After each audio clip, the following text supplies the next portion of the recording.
And what I also want to mention, and will mention, is these three things: mindfulness, the last three questions, and third, how to integrate Dharma or spirituality, mindfulness, into daily life.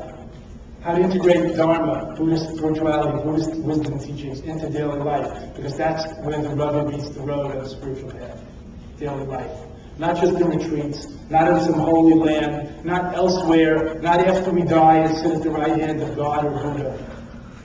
Now, it's now or never as always. This is always the Buddhist teaching. It's now or never as always. To live in the timeless now, beyond relative horizontal time, past, present, and future, but the now that intersects, that bisects at a right angle, connecting with above and below, every moment of horizontal sequential time. The timeless now, what we call in Dzogchen the fourth time.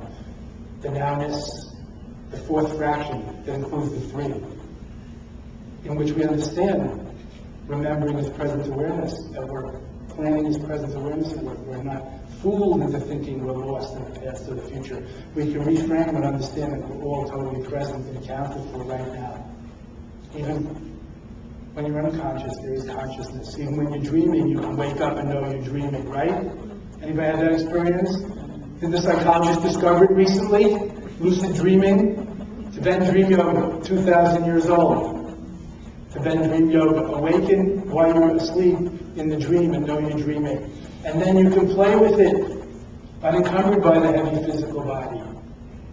You can be master rather than victim of circumstance and conditions in your dream, leading to being master rather than victim of circumstance and conditions in the daydream of life. So awareness helps us penetrate deeper and deeper levels of what it means to exist, who we are, what we are, the timeless questions. First, I want to talk about mindfulness, what it is and what it's not. I've already mentioned, I gave some meditation instruction. Mindfulness is the opposite of mindlessness, and so forth. Mindfulness is present awareness. Mindfulness is powerful observing.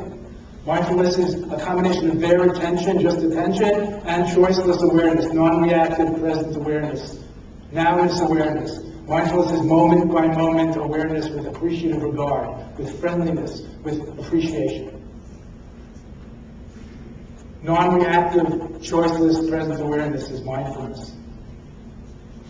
How useful is that?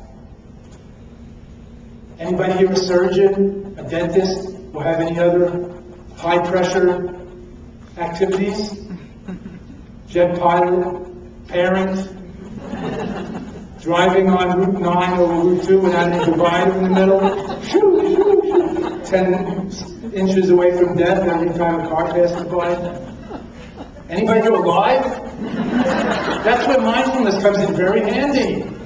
Mindfulness is the root of all our so-called accidents. That's why everybody from Buddhists to New Agers will tell you there are no such thing as accidents, because everything has causes. Some people seem more accident-prone, don't they? If you dig into it, what's really going on with them, or their equipment and their way of doing things, we find out there are no accidents. Similarly, spiritually speaking, we can be master rather than victim of our conditioning. We can't control the winds of karma, we can't control our conditioning, but we can learn how to sail and navigate better with that. It's not what happens to us, but what we make of it that makes all the difference. That's the secret of self-mastery and inner autonomy and freedom.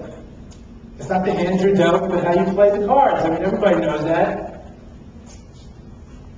But we don't remember it sufficiently. We blame others. We take the victim stance, and so on. So mindfulness comes in very handy. And I want to repeat again, especially mindful anger management, mindful emotional management, not just reaching out every time you have a lustful desire, not just retaliating in kind every time somebody criticizes you or cuts you off in traffic, or for that matter, steps on your toe in the elevator.